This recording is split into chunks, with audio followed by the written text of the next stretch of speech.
दोस्तों नमस्कार, मैं सुबोध कुमार। आप देख रहे हैं खबर नेशनल टाइम्स। आपको बता दें कि ये एक लेख लिखा गया है पंकज शुक्ला जी के द्वारा, जो कि बसपा समर्थक हैं, और वो बता रहे हैं उस समय की कहानी जिस समय बहन जी का शासन नहीं था। यदि बहुजन समाज की बात की जाए, दलित समाज की बात की जाए और महिलाओं की बात की जाए, तो बहन जी के शासन के आने से पहले दलित समाज की क्या स्थिति थी और महिलाओं की क्या स्थिति थी।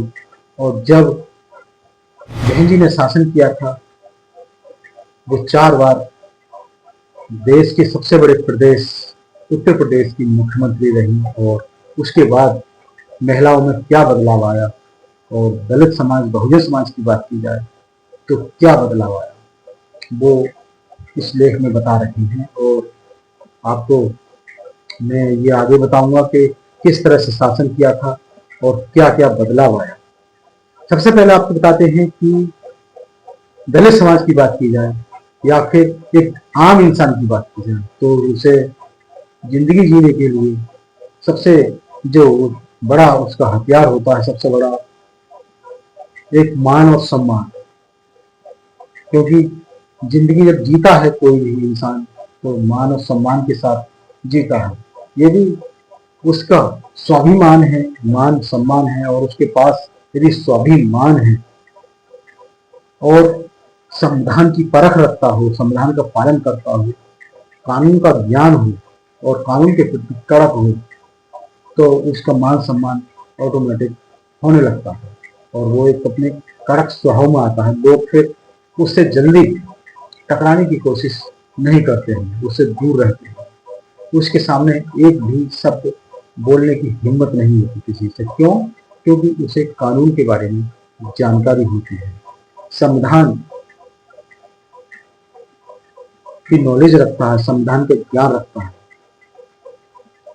दोस्तों आपको बता दें, बहन जी बसपा सुप्रीमो 4 बार उत्तर प्रदेश की मुख्यमंत्री बनी थी, और उनके राजनीति में आने से पहले, उनके शासन आने से पहले महिलाओं की बहुत ही दयनीय स्थिति थी, डरती थी। और यदि दलितों की बात की जाए, दलित समाज की बात की जाए, बहुजनों की बात की जाए, तो बहुजन भी झुकते थे। लेकिन बसपा सुप्रीमो की बात की जाए तो उन्होंने कभी झुकना नहीं सीखा। जैसे ही वो सत्ता में आई, तो जो दबंग अपराधी थे, लोग थे, या तो वो छिप गए थे या फिर प्रदेश को छोड़कर भाग गए थे। जब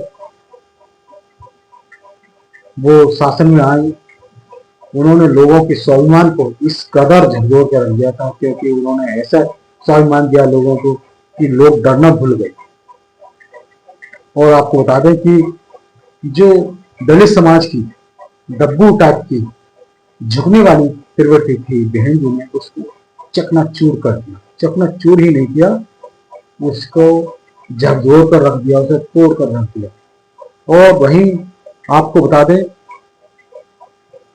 कि दलित दबाव में पहले झुक जाते थे और हाथ जोड़कर नतमस्तक हो जाते थे। जो दबंग टाइप के लोग थे, जो यदि अपर कास्ट की बात की जाए, जनरल कैटेगरी की बात की जाए, तो उनके सामने झुकते थे और दंडवत झुककर प्रणाम करते थे।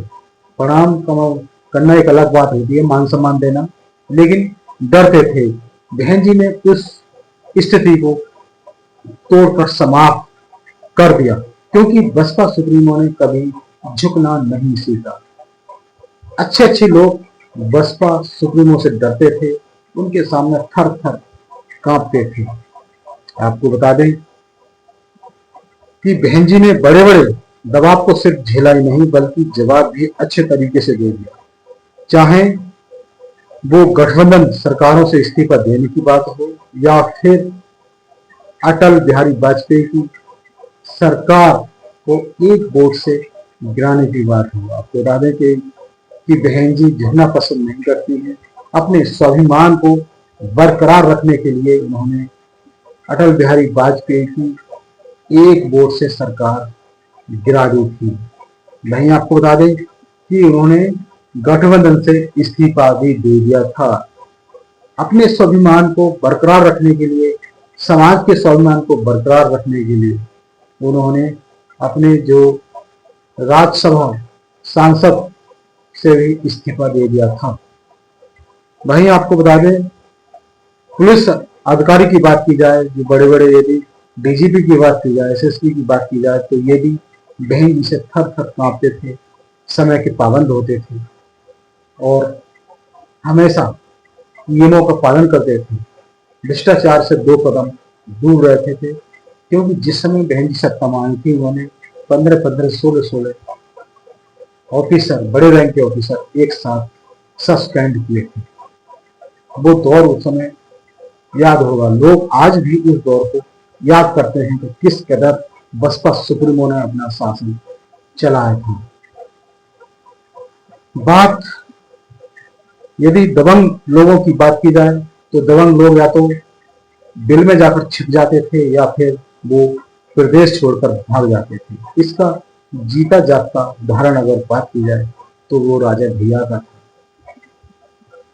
राजा भैया को इस कदर जेल में डाल दिया था, वो जेल में डाला नहीं, वो खुद ही जेल में डर से, बहन जी के डर से खुद ही जेल में चले जाते थे, थर थर कांपते थे, बहन जी के सामने नतमस्तक होते थे। और सबसे बड़ी बात यह है कि बसपा सुप्रीमो कभी भी 1 या 2 सीट के लिए किसी के सामने गिड़गिड़ाई नहीं। सीट लाना ना लाना यह अलग बात होती है, चाहे एक ही सीट क्यों नहीं आए, लेकिन जिंदगी स्वाभिमान के साथ जीती थी, किसी के सामने वो गिड़गिड़ाती नहीं थी। हमेशा एक रौब वाला चेहरा होता था जब चलते थे, तो आज भी जब वो कहीं जाती हैं तो उनका एक अलग ही दबदबा होता है। इसी को कहते हैं कि मान और स्वाभिमान। मान और स्वाभिमान आपके अंदर कड़कपन जब भी आ सकता है कि जब आप अपने जो सम्मान है, मान सम्मान से समझौता नहीं करेंगे। और जिस तरह से कि बाबा साहब ने कहा था कि 100 साल की गिरड़ वाली जिंदगी से तो एक दिन की शेरों की जिंदगी अच्छी होती है, तो उसी कदर ये दिन है। और वो इस तरह की जिंदगी वही जी सकता है जिसे जो संविधान का पालन करता हो, नियम कानून जानता हो और हमेशा अपने हक की लड़ाई के लिए लड़ने के लिए तैयार रहता हो, अपनी समाज की आवाज उठाता हो। जिस तरह से बहन जी ने आवाज उठाई थी और आज भी लोग शांति से जीते हैं, निडर होकर जीते हैं, जो संविधान का पालन करते हैं, वो किसी से डरते नहीं, वो किसी के सामने झुकते नहीं। तो इस तरह का था बहन जी का रुतबा, जो 7 से 12 में पूर्ण बहुमत की सरकार बनी थी, उस तरह का। और तमाम योजनाएं चलाई थी और केस भी वापस लिए गए थे, क्योंकि दबंगों के घर में घुसकर उन्होंने गिरफ्तारी करवाई थी। तो दोस्तों, ये एक बड़ा लेख था। इसी तरह की रहस्यमय जानकारी से रूबरू होने के लिए हमारे साथ जुड़ें, हमारे चैनल से जुड़ें। चैनल से जुड़ने के लिए चैनल को सब्सक्राइब करें और सब्सक्राइब करने के साथ ही बेल आइकन जरूर दबाएं, जिससे कि आपके पास खबरों की नोटिफिकेशन आते रहे। तो मैं सुबोध कुमार फिर आऊंगा एक नई और बड़ी खबर को लेकर। तब तक के लिए धन्यवाद। नमस्कार।